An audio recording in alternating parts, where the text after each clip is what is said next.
বানিয়েছিলাম বিয়েবাড়ির মতো সর্ষে পাবদা। দারুণ টেস্টি হয় আর বাড়িতে থাকা কিছু সামান্য উপকরণেই সহজে বানিয়ে ফেলা যায়। চলো রেসিপিটা শেয়ার করি। আমি এখানে 6টা পাবদা মাছ নিয়েছিলাম। এবার মাছগুলোকে কেটে পরিষ্কার করে একে একে নুন, হলুদ আর সামান্য সর্ষের তেল দিয়ে ভালো করে ম্যারিনেট করে নাও। এবার মাছটা 10 থেকে 15 মিনিট রেস্টে রেখে দেবে। ততক্ষণে খুব সিম্পল একটা মশলার পেস্ট বানিয়ে নেব। এখানে আমি 1 চামচ সাদা সর্ষে, 1 চামচ কালো সর্ষে, 1 চামচ পোস্ত, 4টে ছোট আদার কিউব আর 7 থেকে 8টা কাঁচা লঙ্কা নিয়ে একটা ফাইন পেস্ট বানিয়ে নিয়েছিলাম। আর 2টো বড় টমেটো পেস্ট করে নিয়েছিলাম।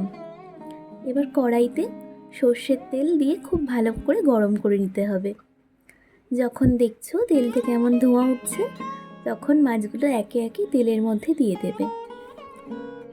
খুব কড়া করে ভাজার কোনো দরকার নেই। লো থেকে মিডিয়াম ফ্লেমে রেখে মাছগুলো সাবধানে লালচে করে ভেজে নেবে। এবার ওই মাছ ভাজা তেলের মধ্যেই আমি এখানে 1 চামচ কালো জিরে ফোড়ন দিয়ে নিয়েছিলাম। তারপর পেস্ট করে রাখা টমেটোটা দিয়ে ভালো করে নাড়াচাড়া করব। যতক্ষণ না টমেটোর কাঁচা গন্ধ চলে যাচ্ছে ততক্ষণ ওয়েট করতে হবে। এবার 2 থেকে 3 মিনিট হাই ফ্লেমে রান্না করার পর আমি মশলার পেস্টটা দিয়ে দিলাম।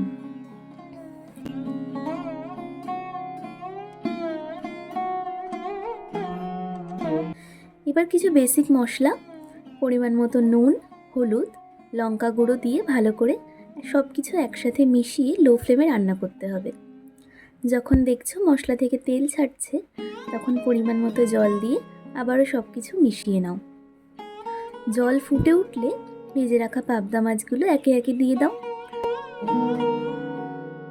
এবার 2 থেকে 3 মিনিট রান্না করে নিলেই তোমাদের সর্ষে পাবদা কিন্তু রেডি। নামানোর ঠিক আগেই আমি এখানে চেরা কাঁচা লঙ্কা আর সর্ষের তেল ওপর থেকে ছড়িয়ে দিয়েছিলাম। দেখেই জিভে জল চলে আসছে, আর খেতে তো খুব সুস্বাদু হয়েই ছিল। তোমরা এইভাবে একদিন বাড়িতে বানিয়ে দেখো আর গরম ভাতের সাথে সার্ভ করো এমন টেস্টি সর্ষে পাবদা। রেসিপিটা কেমন লাগলো জানিও, আর সবাই ভালো থেকো, সুস্থ থেকো। টাটা।